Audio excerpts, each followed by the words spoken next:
Aan die nuus vanaand. Verskeie ministers van die Suider-Afrika Ontwikkelingsgemeenskap aanvaar resolusies wat voedselsekerheid en landbouveerkragtigheid in die streek moet versterk. Die Griekwa Koningshuis groet hul 106-jarige matriarg Margaret Messelaar op tradisionele wyse.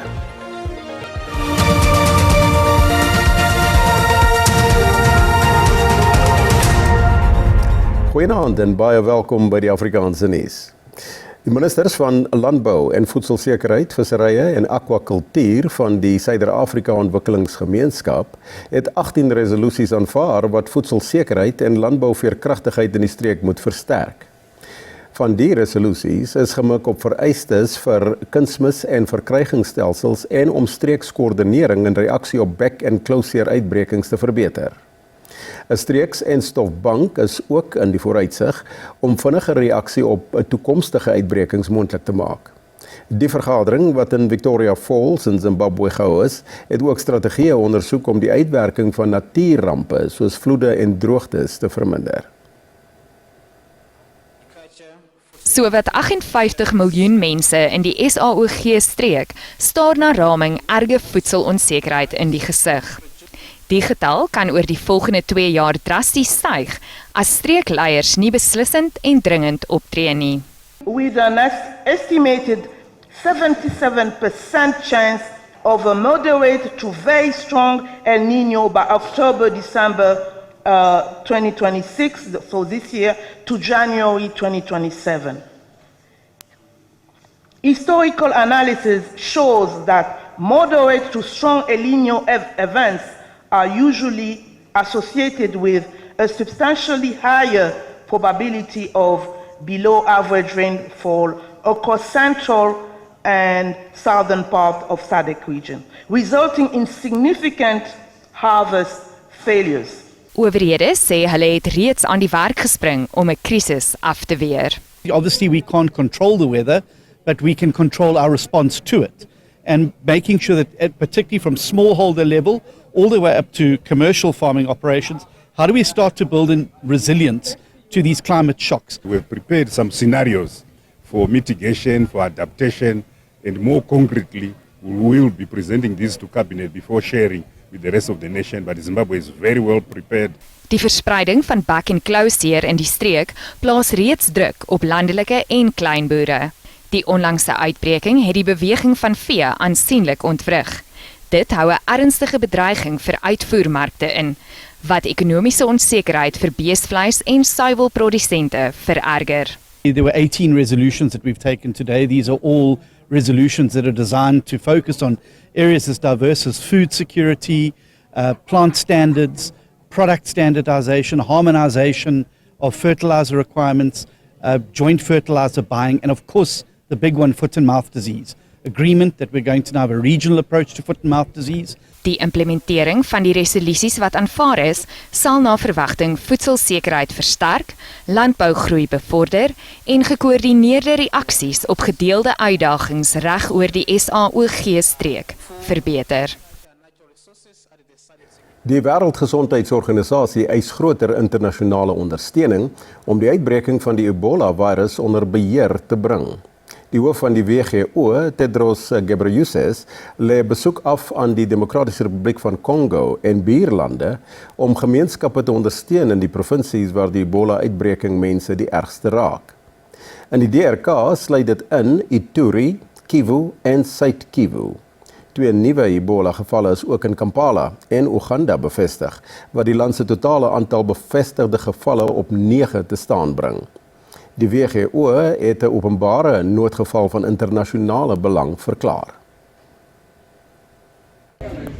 Sedert die uitbreking in die DRK 2 weke gelede is meer as 1000 vermeende gevalle aangeteken en meer as 240 sterftes is bevestig. And I use this opportunity actually to ask the international community to increase their support so the health workers get the supplies, the protective measures they need, and they are protected.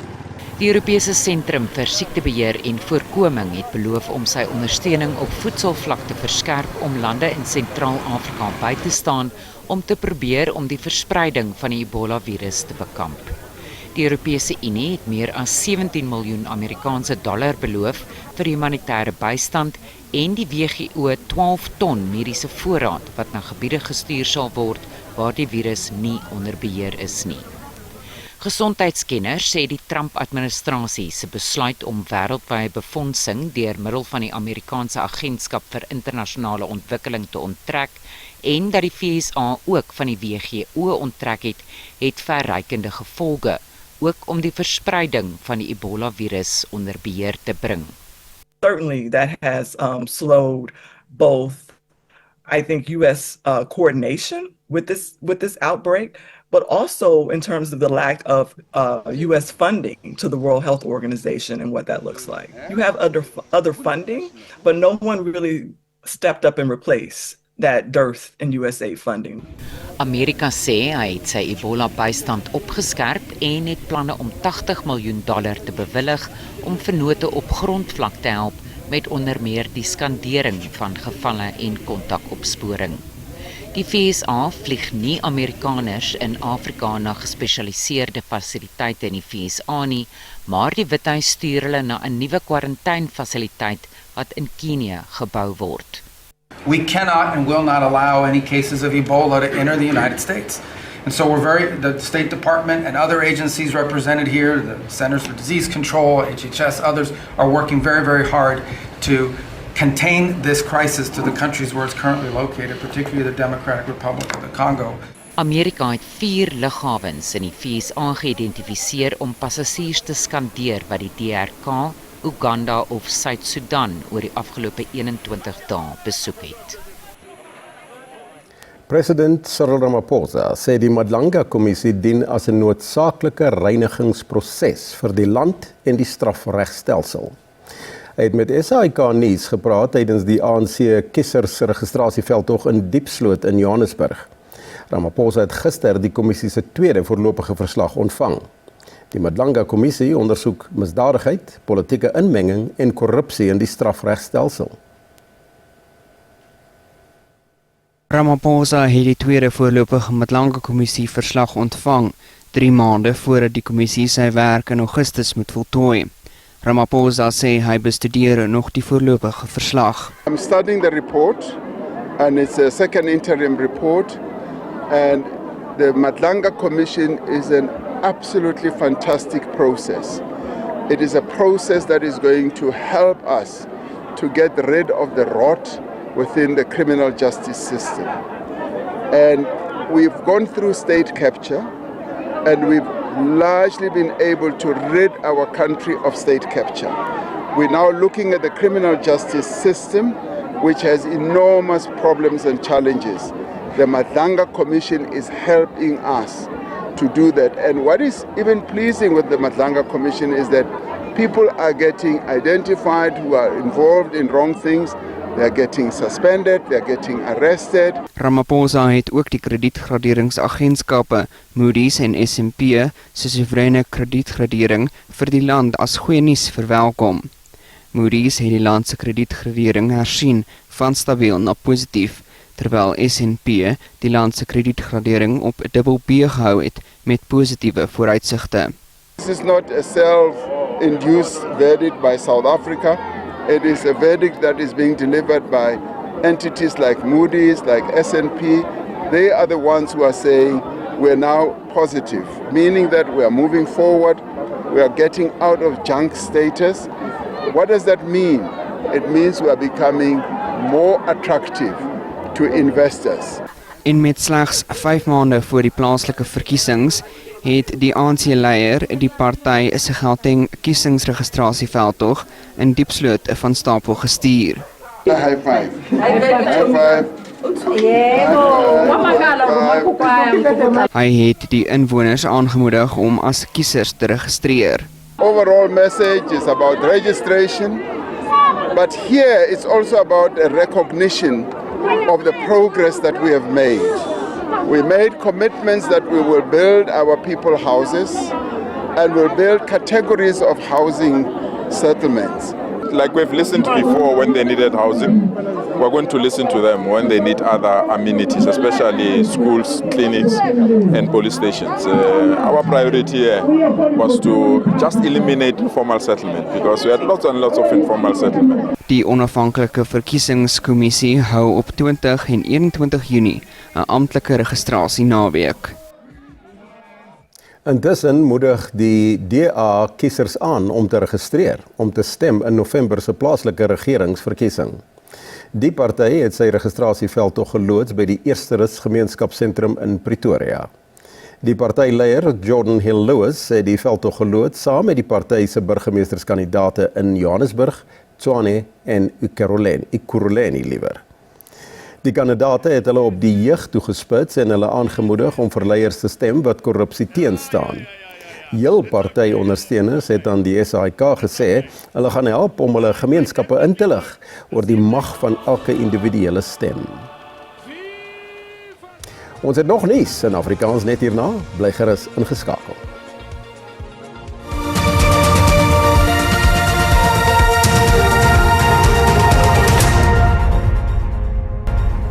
Die tuistering van buitelanders in Escort in KwaZulu-Natal het toegeneem nadat 10 winkels geplunder is. Spanning neem toe sedert buitelandse sake-eienaars 'n hofbevel gekry het om hul winkels te heropen. Munisipale amptenare het vroeër winkelsleutels gekonfiskeer en die burgemeester het buitelandse sake-eienaars 21 dae gegee om die gebied te verlaat. Daar heers tans 'n gespanne stilte in die dorp na die onrus en plundering gister. Sommige ondernemings was steeds gesluit. Die eienaar van 'n selfoonwinkel sê mense het vanoggend vroeg probeer om by sy winkel in te breek. Sommige plaaslike inwoners sê buitelanders help met werkskepping. Die Departement van Handel en Nywerheid sê die projek om Afrika se eerste volskaalse multi-enstofvervaardigingsaanleg by die BioVac-aanleg in Kaapstad te bou, kan 'n belangrike rol speel om die ekonomie te laat groei. Die uitbreiding volg nadat BioVac verlede maand 'n finansieringspakket van ongeveer 1,8 miljard rand in internasionale beleggings bekom het. Dit sal help om te verseker dat Suid-Afrika en die res van Afrika selfvoorsienend kan wees ten opsigte van enstofproduksie. 'n soeispitplegtigheid is gehou vir BioVac se toekomstige groenveld-vervaardigingsfasiliteit wat in Kaapstad gebou word. Dit is 'n beduidende stap vorentoe vir die enstofproduksie op die vasteland. Met 'n groot gaping wat tydens die COVID-19-pandemie ten opsigte van enstofvervaardiging op die vasteland geïdentifiseer is, vervaardig en verskaf BioVac tans broodnodige pediatriese enstowwe. The fundraising that we've been doing is now being used, and then we're starting construction. We do have a site next, and not distant from where our site is, so we're going to be expanding our capability. And that capability essentially we're going to be tripling the capacity that we currently have, which is quite important for South Africa. Die Departement van Handel en Nywerheid sê die uitbreiding van die BioVac-aanleg weerspieël groeiende vertroue in Suid-Afrika se nywerheids- en langtermyn ekonomiese potensiaal. Die uitbreiding sal ook meer as 340 geskoolde werksgeleenthede en 7000 indirekte werksgeleenthede skep. And these are certainly high-end jobs that we're talking about. These are researchers, these are chemists, these are engineers that participate in the research and development processes of vaccines, of pharmaceutical products. And I think it's important for the growth of the South African economy. Die internasionale finansieringskorporasie en die Europese beleggingsbankgroep het onder meer bygedra tot die 1,8 miljard rand se belegging. We have a 75 million loan from the EIB and a 20 million loan from Proparco, which is a French entity. So that is in total 95 million because we believe, as we have said, together with the African Union and the European Union, that Africa should have the capacity to make vaccines in Africa. Die projek sal na verwagting teen 2028 voltooi wees. Sodra dit operasioneel is, sal dit tot 30 tot 40 miljoen dosisse jaarliks kan vervaardig, wat in ongeveer 40% van die globale kolera-enstofvoorraad kan voorsien.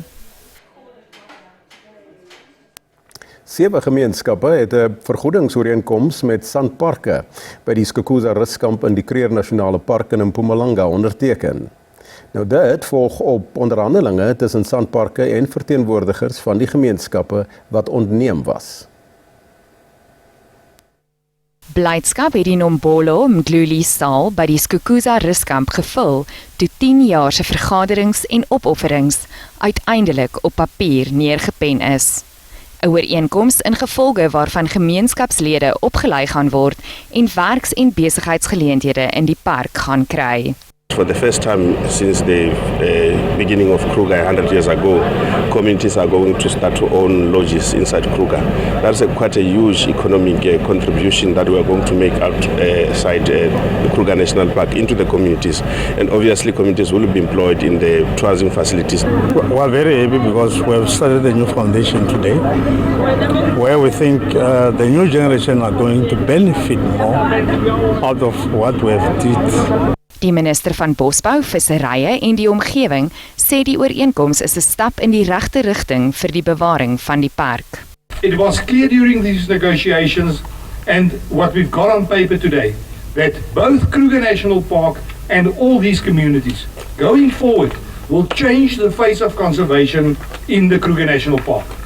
I've always said that we want to put conservation out there as one of the main things that people must think of. But I can promise you that if somebody goes to bed hungry tonight, he will not think about conservation. Die uitvoerende hoof van Sanparke sê die proses sal deeglik uitgevoer word. Transparency is very critical. And even where there are delays or a bit faltering, because sometimes you can't predict what will happen, we have to also deal with those matters very transparently. President Cyril Ramaphosa lewer na verwagting vanaand die hoofrede by die bekendstelling van die Kruger Wildtuin se eeufeesvieringe. Die Griekwa matriarg Margaret Messelaar is op tradisionele wyse ter ruste gelê in Campbell in die Noord-Kaap. Margriet, soos wat sy onder geliefdes bekend gestaan het, was deel van die Griekwa koningshuis en is vroeër die maand dood op die ouderdom van 106 jaar. Margaret Messelaar is vreedsaam dood op die 9de Mei, maar haar nalatenskap leef voort in die gemeenskap en onder haar uitgebreide familie. Haar ouderdom, wysheid en doelgerigte pogings om die Griekwa kultuur te bewaar, het aan haar 'n ikoniese status in die gemeenskap gewerf. Volgens haar kinders gaan haar lewe nog lank 'n inspirasie wees vir toekomstige generasies. My ma was 'n baie sagte persoon wat baie na ons harte was. Iemand wat baie streng was, maar iemand wat ook basies vir ons ten alle tye kon by mekaar kon gehou het. 'n Moeder wat ons geweet het dat as sy in ons midde is, dit maak nie saak hoe groot die probleem is nie. Die moment is my ma daar is, alles is uitgesorteer. Sy het nog verlede jaar haar 105de verjaarsdag gevier, sonder enige kersies op die koek, want daar was so baie, dis beskou as 'n brandgevaar.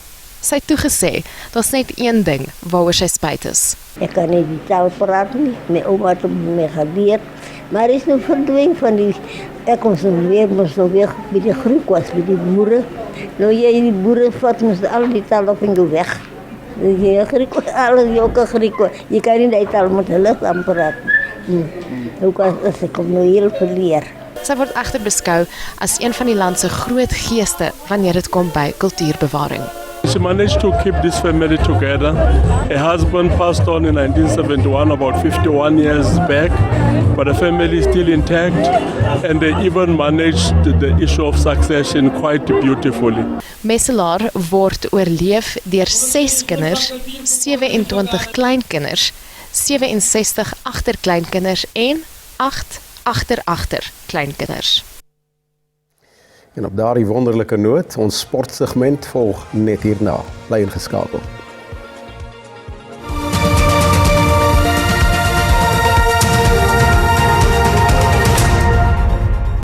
En op daardie wennoot moet ons nou groet vanaand. Ons wens jou 'n heerlike naweek verder toe. Tot môre aand. Totsiens.